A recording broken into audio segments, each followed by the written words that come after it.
자, 이번에는 소유권의 마지막 부분이죠. 공동소유의 마지막 주제인 합유 그리고 총유 부분 보도록 하겠습니다. 교재 283쪽입니다. 자, 합유는요, 예컨대 이렇게 조합을 결성을 해서 조합체가 부동산을 소유하는 형태를 합유라고 그래요. 가령 마을 주민들이요. 여기 마을 주민들 50명이 인삼협동조합이라고 하는 조합체를 결성을 해서 부동산을 이렇게 사는 거죠. 50명이 출자를 하는 거죠. 이제 1인당 5천만 원씩 출자를 해서 부동산을 저 조합 명의로 구입해 놓는 게 바로 합유예요. 그럼 이 구성원끼리요. 조합원끼리 이 합유에서는 조합 자산으로 된 저 부동산을 구성원끼리 출자를 해가지고 가지고 있는데 저 부동산은 조합원들이 출자를 해가지고 가지고 있는 이 형태에서 조합원들 간에 끈끈한 정이 있다는 거죠. 끈끈한 정이. 유대가 있어야 돼요. 유대가. 조합을 운영을 하는 거니까. 그리고 공동 목적으로요. 공동 목적이 있어야 됩니다. 동원 목적으로. 동원 목적으로 운영이 돼야 되는 거예요. 이게 조합의 기본적인 운영 취지예요. 따라서 이 조합체는 운영에 있어서 누가요? 조합원들이죠. 조합원들의 동의가 아주 중요한 작용을 하고 있어요. 자, 그 부분에 관한 합유죠. 합유 재산에 관한 법률 관계를 몇 가지 살펴보도록 합니다. 자, 뒤로 넘어가셔서 동그라미 2번 맨 위에 조합체는 공동의 목적을 가지고 뭉친 결합체여요. 이때 단체로서의 독립성, 이 독립성보다는 구성원의 뭐가요? 개별성이 강하게 나타나는 거죠. 조합은 조합원이죠. 이 조합원들의 개성이 아주 강하게 드러나는 부분입니다. 조합원의 뭐가 개성이에요. 이 개성을 아주 중요시하는 부분이에요. 그 점에서 권리 능력 없는 사단, 이 사단하고 좀 성격이 달라요. 그 다음 합유의 성립 보시죠. 합유 성립.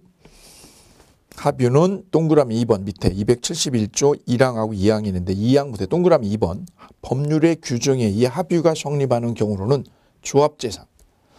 조합재산하고요. 수탁자가 수인이 있는 경우에 신탁재산. 이게 대표적인 합유라고 그래요. 합유. 조합재산 이렇게. 조합이 사는 부동산 이거 합유재산이고요. 그 다음에 신탁자가 수인인 수탁재산. 신탁자가 수인인 무슨 재산? 수탁재산. 요것도 뭘로 봐요? 합의로 봐요. 둘 다 합의로 봐요. 조심할 거는요. 거기서 조심할 거는 이렇게 조합원이 50명인데 조합 앞으로 부동산을 구매를 해놔야죠. 그래야 조합재산이 되는 거예요. 그런데 조합원들이 1인당 5천만 원씩 해가지고 이렇게요. 출자를 해가지고 부동산을 사는데 한 사람 앞으로 등기했다. 조합 앞으로 등기를 안 해놓고 누가 앞으로? 1인 앞으로 저 부동산을 등기를 했다. 그러면 이건 뭐냐면 조합 부동산을 이렇게 출자를 해가지고 동원 목적으로 운영을 하려고 조합 앞으로 등기를 해야 되는데 이거를 한 사람 앞으로 그 조합은 한 사람 앞으로 등기를 했다면 이거는 명의신탁으로 본다. 명의신탁. 누가? 조합에서 가지고 있어야 될 재산을 누가 앞으로? 조합원 한 사람 앞으로 뭐를 해둔 거다? 이게 명의신탁을 해둔 거다. 그럼 누가 실권리자예요? 조합이요. 조합이 실권리자고 이분은 명의만 가지고 있는 거다. 명의만. 예, 그래도 우리 판례는 조합 재산이 돼야 될 거를 이렇게 이 땅을 만약에 여기다 10,000평을 사고 있는데 조합이 사야 되는데 이때 조합이 자기 앞으로 등기를 안 내고 누구 앞으로? 한 사람 앞으로, 조합원 한 사람 앞으로 등기를 해뒀다. 이거는 명의신탁으로 봐서 이거는 무효입니다. 무효. 실명법 위반으로 무효 취급합니다. 실권리자는 그래서 저 1인 앞으로 등기된 이 부동산이 10,000평은 누가? 조합이 실권리자고 여기는 명의 수탁자다. 수탁자. 이렇게 취급을 하고 있어요. 그거 판례니까 기억을 해두실게요. 1인 앞으로 등기된 거는 명의신탁으로 둔다. 명의신탁으로 본다. 명의신탁으로. 기출문제 판례. 그 다음 수탁자가요. 수탁자가 여러 명인 이 재산. 이 재산은 뭘로 본다? 이것도 합의로 본다. 수탁자가 수인 있는 경우에 신탁재산. 그거 합유재산이다. 다음 합유관계. 합유관계 쌍괄호 3번이 이제 중요해요. 쌍괄호 3번이. 자, 조문 검토를 하셔야 되는데 272조. 합유물을 처분하거나 변경할 때는 합유자 전원의 동의가 있어야 됩니다. 그러나 보존행위는 각자 할 수 있다. 거기 보존행위는 각자 옆에다 쓰세요. 공유와 동일. 공유물 보존행위는 누가요? 공유자 각자 할 수 있죠. 합의도 똑같아요. 근데 합유물을 뭐 할 때요? 처분이나 변경할 때는 누구 동의? 전원의 동의가 있어야 된다. 전원 동의. 그래서 이 합유 조합이 가지고 있는 땅, 조합이 보유하는 땅을 뭐 하려면 처분하려고 그래요. 땅을 처분하려고 그런다. 그럼 어떻게 해야 된다고요? 조합원 50명. 전원의 동의가 있어야 돼요. 이 땅 처분할 때. 땅 처분은 누구 동의? 전원 동의. 다음 273조. 합유자는 전원의 동의 없이 합유물에 대한 지분을 처분하지 못합니다. 자, 이 땅 처분하고요. 두 번째는 뭐 처분하려고 그래요? 지분 처분이죠. 지분 처분. 출자를 하면 출자자마다 뭐가요? 지분이 생기죠. 내가 출자 많이 하면 내 지분 커지겠죠. 적게 하면 내 출자 지분 적어지고. 지분을 뭐 하려고 그래요? 처분하려고 그래요. 그때도 뭐가 필요해요? 전원의 동의입니다. 전원의 동의 없이는 지분 처분을 못하게 되어 있습니다. 여기 별 3개 할게요. 아니 이게 왜 중요할까요? 이게 우리 시험에 나온 적이 있어요. 28회 시험에. 이 지분 처분이 잘 보시면 공유에서는 지분 처분할 때 동의를 받아요. 다른 공유자인데 동의를 안 받아요. 다른 공유자의 동의 없이 됩니다. 그런데 공유가 아니라 어디에서? 합의에서는 누구 동의요? 전원의 동의. 전원의 동의가 있어야 된다. 아, 요 점이 달라, 이 점이. 이 부분 아주 중요한 맥. 여기 출제 맥이죠. 공유와 합의의 첫 번째 차이점은 이거다. 합의. 첫 번째 차이점. 다음 2번. 273조 2항. 합유자는 합유물의 분할이죠. 분할 청구를 못합니다. 이 조합 땅 분할하자. 우리 땅 쪼개자고 안 돼요. 분할이 안 돼요. 바로 이게 공유하고 또 달라요. 공유에서는 뭐가 돼요? 공유 부동산은 뭐 할 수 있어요? 공유자가 분할 청구할 수 있죠. 그래서 공유 부동산은 분할 청구가 돼요. 분할 청구가. 그런데 합의 부동산은 조합이 가지고 있는 이 땅은 뭐 할 수 없어요? 분할할 수가 없습니다. 이 점이 두 번째 차이. 그 다음 274조 1항. 합유는 조합체의 해산을 했든가 또는 합유물의 양도로 인하여 종료가 됩니다. 따라서 합유 관계는 언제 쫑나는 거예요? 쫑나는 거는 해산 결의하면 조합원들이 해산 결의하면 끝나는 거고요. 그 다음에 뭐를 양도하면 합유물, 이 합유하는 땅을 어떻게 하면 전원 동의하에 땅을 어떻게 했다? 팔았다, 양도했다. 그러면 합유 관계는 종료가 됩니다. 그 다음 우측 보실게요. 우측에 보시게 되면 합유 지분 처분 볼게요. 합유 지분 처분 맨 위에 4번에 합유자는 전원의 동의 없이 합유물에 대한 지분을 처분한다 못한다? 처분 못한다. 거기 별 3개 할게요. 이게 공유하고 다르죠. 공유는 어때요? 동의 없이도 가능합니다. 이때 동의 없이요. 합유자가 이걸 처분하려면 내 지분을 처분하려면 어떻게 돼요? 전원 동의 얻어야 되죠. 동의가 있어야 되는데 동의 없이 처분했다면 어떻게 될까요? 동의 없이 처분하면 동의 없이 뭐하면 처분했다. 그러면 이걸 어떻게 할까요? 무효로 보는 거예요? 아니면 자기 지분만큼은 유효인 거예요? 자기 지분만큼은 유효하다. 자기 지분 범위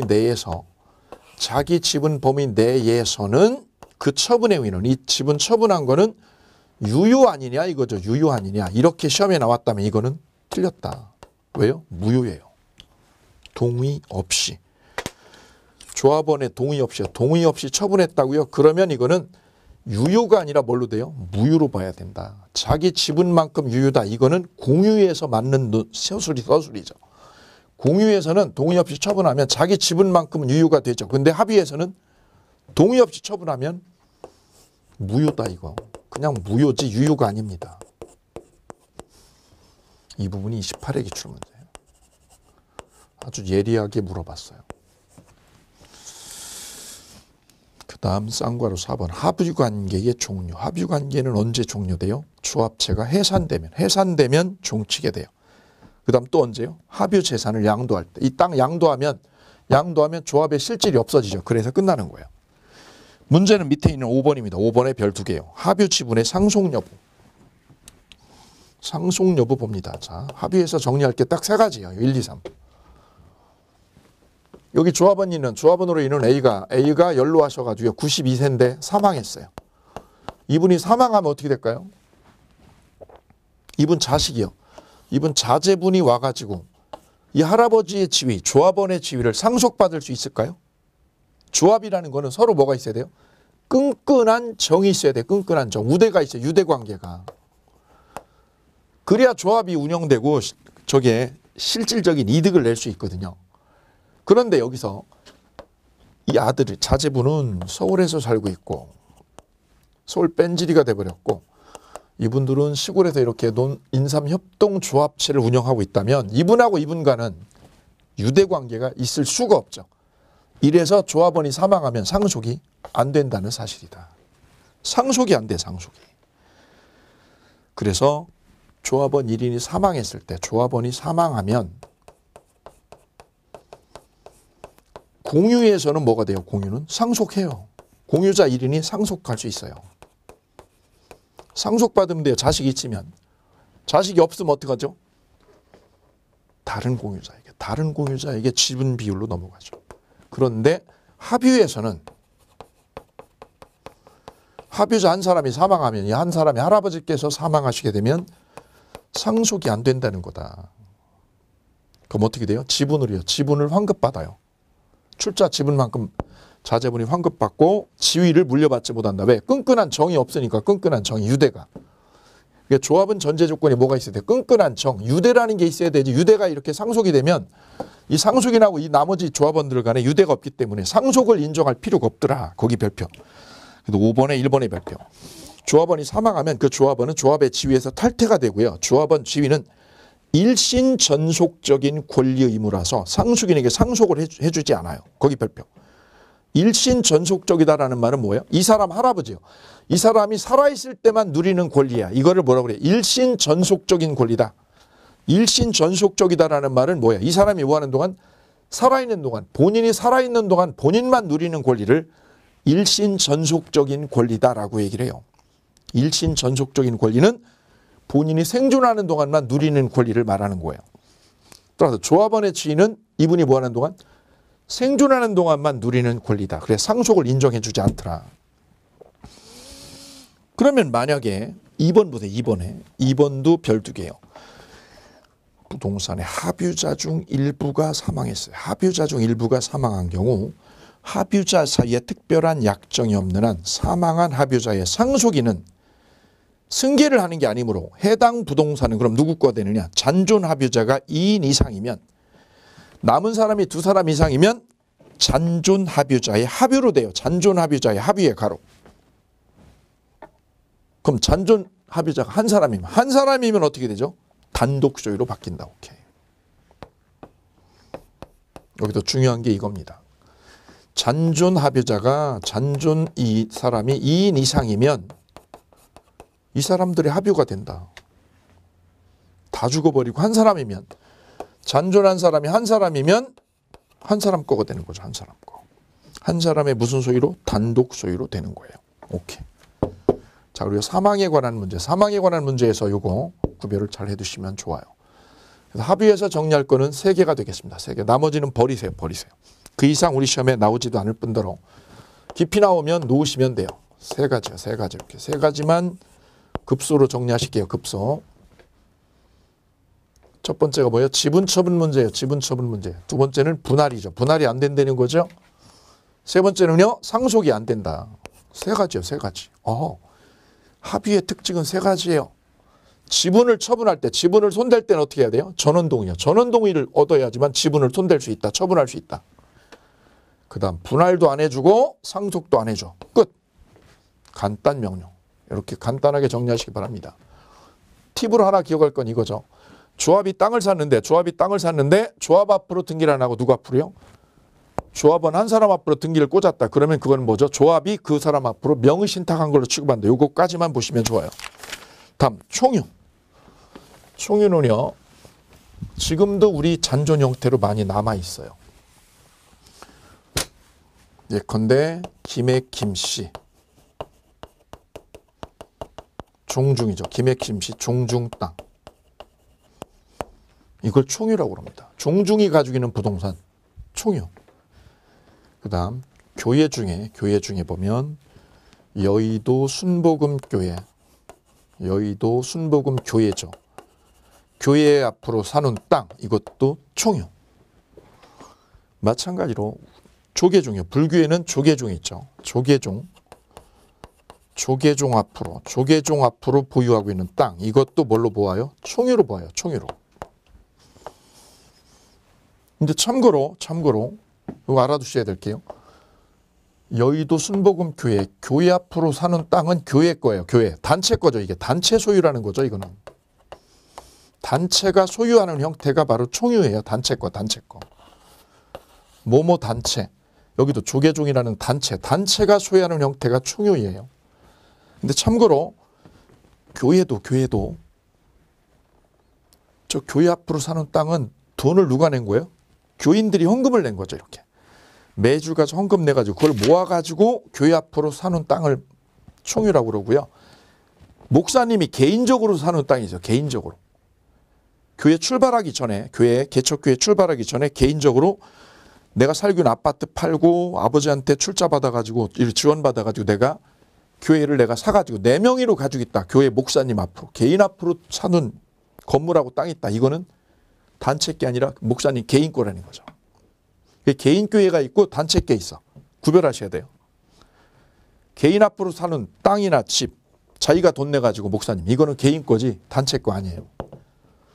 조계종이 있죠. 이거 사찰도요. 사찰도 개인 소유 사찰이 있어. 개인 소유. 저 북한산에 가면 개인 앞으로 된 사찰이 있어요. 이거는 개인 거예요. 왜? 순전히 자기가 돈 내가지고 땅 사고 사찰 지은 거예요. 이거는 개인 거예요. 근데 여기서 말하는 거는 누구 거예요? 구성원들이 헌금을 내고 시주를 해가지고 단체 앞으로 사둔 땅, 이 땅을 총유라고 한다고 해. 그래서 이 합유하고 총유가 살짝 다른 거는 합유는 뭐가 강한 거예요? 조합원의 개성이 강한 거예요. 개성. 구성원의 개성이에요. 구성원들 출자자죠. 출자자의 뭐가요? 개성이 아주 강하게 색깔을 띠고 있는 거예요.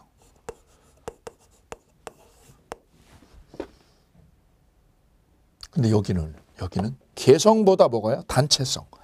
단체성을 강하게 띠고 있는 거예요. 단체적 성격. 단체 성격이냐 조합원 구성원 개인 성격이나 이렇게 성격이 색깔이 좀 달라요.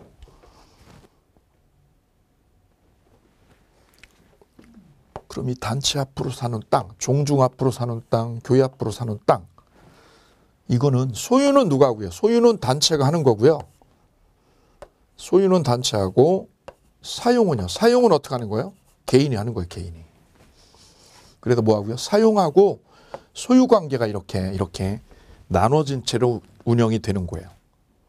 소유는 단체 앞으로 되어 있고 사용 수익은 구성원 개인들이 하는 거죠. 개인들이. 자, 그러면 이 총유에 대해서 몇 가지 짚어보도록 하겠습니다. 자, 총유 275조 1항 법인 아닌 사단의 사원이 집합체로서 물건을 소유할 때 이를 총유라고 합니다. 법인 아닌 사단. 이 김해김 씨가 법인 설립을 하면 그때는 법인이 되는 거죠. 사단 법인이 되는 건데 법인 설립을 안 했다. 법인을 뭐 하지 않고요. 설립 등기를 하지 않고 설립 등기를 안 하고 뭐만 해요? 실체만 있어. 실체만. 구성원들만 있죠. 이런 땅을 우리는 비법인 사단 이렇게 얘기를 해요. 법인 아니에요.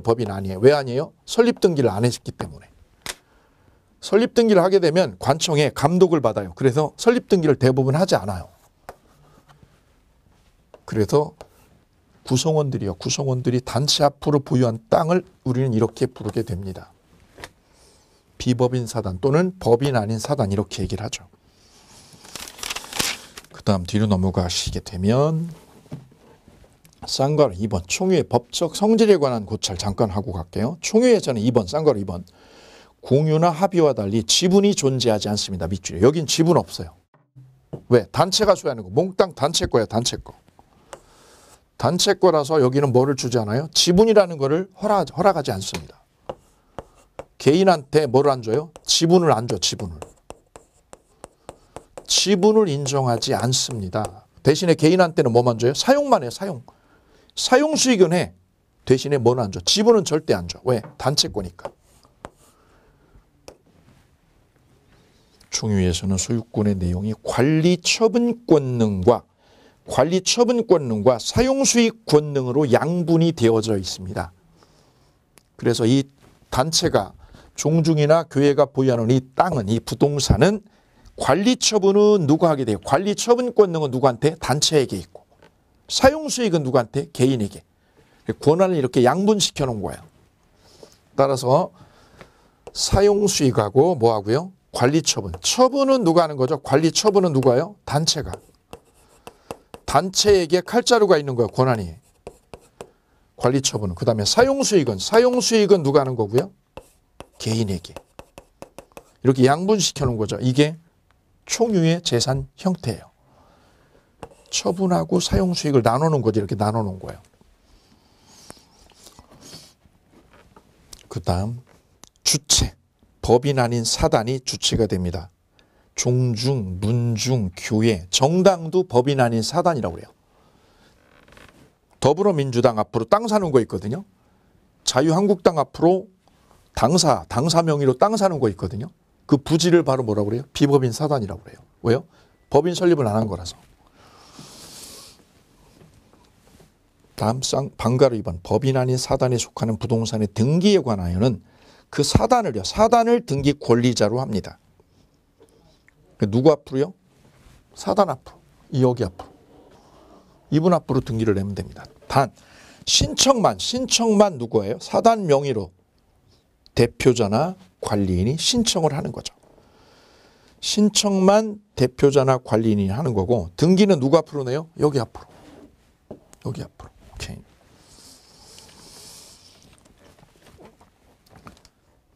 그 다음 총유관계 276조 1항 총유물의 관리처분은 어떻게 하게 돼 있어요? 총의 결의 단체에게 있어요. 처분은 단체에게 있고 그래서 처분하려면 교회 땅을 처분하든 조계종 땅을 처분하든 종종 땅을 처분하든 반드시 뭐가 있어야 돼요? 총의 결의. 구성원의 총의 결의가 전제 조건이다. 이걸 얻어야 돼요. 만약 결의 없이요. 이 총의 결의 없이 뭐하면? 처분하면. 땅을 처분했다, 부동산 처분했다. 이거는 다 법적으로 무효 처리돼요. 무효 처리. 그래서 단체적 성격이 강하기 때문에 처분하는 게 어려워요. 처분하는 게 어려워요. 이거 결의가 있어야 됩니다. 두 번째 2항 각 사원은 정관, 기타, 규약에 쫓아 규약이라는 거는 자기들끼리 만든 자치 규약을 말해요. 규약에 쫓아 총유물을 사용 수익할 수 있다. 어떻게 사용 수익할 수 있다? 정관이나 규약에 정해놓은 대로. 규약에 정해놓은 대로 사용 수익할 수 있다. 규약대로. 규약에 정해진 대로 사용하고 수익을 하는 거죠. 개인은. 처분은 어떻게 하고요? 총의 결의 얻어야 되고. 오케이. 그래서 처분하고 사용 수익이 이렇게 양분되어 있다는 점 머릿속에 꼭 넣어두시고요. 여기서 중요한 건 방가로 2번입니다. 총유물의 보존행위죠. 보존행위도 구성원 개인이 할 수 없어요. 총의 결의를 반드시 거쳐야 됩니다. 그래서 잘 나오는 거야. 다 잘 나오는 거. 첫 번째, 개인에게 지분이 없습니다. 1번. 두 번째요. 관리 처분하고 사용 수익이 나눠진다는 거. 세 번째는 보존행위죠. 총유물의 보존행위. 총유물의 보존행위를 개인이 할 수 있다? 없다. 개인이 할 수 없다는 거죠. 총의 결의를 반드시 얻어야 돼. 반드시 총의 결의를. 특별한 사정이 없는 한 누구 결의? 사원총회 결의를 꼭 거쳐야 합니다. 사원총회 결의를. 개인이 할 수 없어요. 왜 개인이 할 수 없도록 이렇게 했을까요? 여기 보세요. 여기야. 이거 종중과 종중 땅이잖아요. 이 종중 땅에 대해서 분쟁이 생겨서 분쟁이. 저 종중 땅은 덩치도 커요. 보면 몇십만 평짜리도 있거든요. 근데 저거를 만약에 저 총유물에 대한 무슨 행위를 보존행위를 개인이 할 수 있다 그러면 이 종중 땅에 대해서 소송이 난무하게 될 거예요. 그죠? 그래서 서로요, 이 종원끼리요, 종원, 구성원들끼리도 서로 소송을 치고받고 할 수 있거든요. 이렇게 되면 난잡해지니까 우리 대법원은 아예 총유물에 대한 보존행위를 개인이 아예 손 못 대게 해버린 거예요. 아예 손대지 말아라. 이 점이 공유하고 달라요. 공유는. 공유물의 보존행위는 누가 하나요? 각자 할 수 있죠. 각자. 근데 총유물은 보존행위를 개인이 손 못 대게 해놨어요. 왜요? 구성원끼리, 종원들끼리 내부적으로 총질하는 일이 생길 수 있으니까. 그래서 교회에서도 마찬가지죠. 교회의 분쟁도 개인이 이렇게 보존행위를 치고 나갈 수 없어요. 이것 때문에 그래요. 내부에서 총질 생기면 분열이 생기니까 이걸 못하게 막으려고 원천적으로 총유물의 보존행위를 개인이 할 수 없다라고 이렇게 딱 못을 박아놓은 거예요. 합의물도 마찬가지죠. 합의물은 공유하고 똑같아요. 각자 할 수 있어요. 근데 총유물은 안 돼요. 총유물은. 이게 특이한 거예요. 이게 전원합의체. 여기 적으세요. 전원합의체다. 그리고 교회에 관한 어떤 분쟁 같은 거 이런 거 보시면 이거 잘 들여다보시기 바랍니다.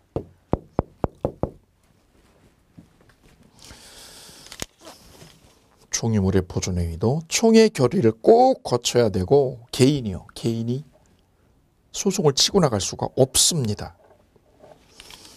그 다음 총회의 마지막 부분, 총회의 마지막의 네 번째는요. 이 교회 재산에 대해서 이렇게 분쟁이 생기면 교회 재산에 대해 이렇게 분쟁이 생길 수 있거든요. 어느 교회 안에 A 집단하고 B 집단하고 이렇게 분쟁이 생길 수 있죠. 이때 우리 대법원은 어떻게 하는 거냐면 이 B 집단이 여기 때려치고 나가가지고 여기를 깨버리고 나가가지고 새로운 교회를 우리가 창립하겠다. 이때 이 집단들이 여기 구성원들이 여기 2,000명 여기도 남아있는 사람이 있겠죠. 잔존 남아있는 교인들. 그럼 땅을요. 이제 나갈 때 이분들이 이탈할 때 땅이 필요하죠. 재산이. 이분들도 헌금 냈으니까. 이때 이 땅 남아있는 땅 여기 있는 땅에 대해서 이분들이 나가신 분들이 이 땅에 대한 사용 권한이 있느냐 권리가 있느냐. 우리 대법원은 이렇게 교회가 이렇게 이탈이 되면 교인들이 일부가 이탈해가지고 새로운 교회를 창립을 할 때 이 재산은요. 이 남아있는 이 땅은 누구 거냐 그러면 법률적으로 우리 대법원은 잔존교인들 이분들의 총유지 이탈자들한테는 권리가 없다고 보고 있습니다. 이탈자는 일체 권리가 없다. 남아있는 분들을 뭐라고 그래요? 법률적으로 잔존교인들 이렇게 얘기합니다. 잔존교인들의 총유지 이탈자한테는 국물도 없다. 그래서 우리 시험 문제 교회가 두 개로 분열이 되는 걸 인정해요? 안 해요. 하나님의 뜻을 저버리는 거라서 교회가 찢어지는 거를 분열되는 걸 인정하지 않아요. 왜요? 분할 청구가 안 돼요. 분할 청구. 어디 있죠? 총유물은 뭐가 안 돼요? 분할 청구가 안 돼요. 그래서 교회 재산에 대해서 이렇게 A 교회, B 교회 이렇게 두 개로 뭐 하는 거? 분할되는 거를 인정하지 않는다. 분열 인정해요? 안 해요. 분열 인정 안 해요. 이걸. 분할 청구를 인정 안 해요. 분할 청구를. 이게 공유하고 달라요. 공유는 어떻게 돼요? 분할되죠. 분할되죠. 근데 총유는 분할을 인정 안 해요. 절대 인정 안 해요.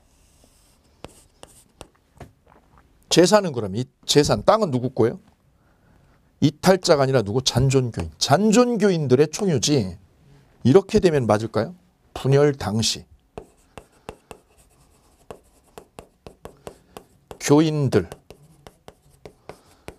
교인들의 총유 재산이다. 이렇게 우리 시험에 나온 적이 있거든요. 이 교회 재산은 분열 당시 교인들의 총유다. 그럼 분열 당시면 누구요? A 집단이요? B 집단이요? 둘 다죠. 둘 다니까 이건 틀린 거예요. 이게. 분열 당시 교인들 그러면 누구까지요? B 집단까지 포함해져. 이게 틀린 거야. 그럼 누구 거라는 거죠? 분열 당시 교인들의 총유가 아니라 누구 거? 잔존 교인들. 이분들의 총유다. 이렇게 서술하는 게 맞는 지문이다. 그럼 이 판례를 통해 우리가 유추할 수 있는 거는 이렇게 교회나 이렇게 절에서 사찰에서 분쟁이 생기면 우리는 어떻게 해야 된다고요? 우리 속담에 이런 말 있죠. 중이 절이 싫으면 어떡하라고요? 나가라는 거예요. 나가라고. 야, 절이 싫으면 나가면 되는 거지. 이거 아니라는 거죠. 이 속담은 잘못된 속담이라는 거예요. 왜 나가면 국물도 없어. 어떡하라고요? 안에서 싸워야 돼. 안에서 싸워야 돼. 이 안에서 싸워야지. 나가면 국물도 없어. 너. 나가면 중이 절이 싫어서 나가면 중이 뭐가 싫어서 절이 싫어서 뭐하면 나가라는 말은 법리적으로 합당하지 않은 속담이다. 나가면 안 돼. 나가면 국물도 없어. 왜요? 이렇게 보니까 잔존 교인들의 총유 재산이 돼버리기 때문에 그렇습니다. 자, 그래서 총유에서 정리를 해줘야 될 게 네 가지로 이렇게 네 가지로 접점을 찾아 나가겠습니다. 네 가지만 보시고 나머지는 버리시기 바랍니다. 준공동소유 시험에 나온 적 한 번도 없어요. 과감하게 삭제. 자, 이래서 소유권까지 정리가 되셨습니다.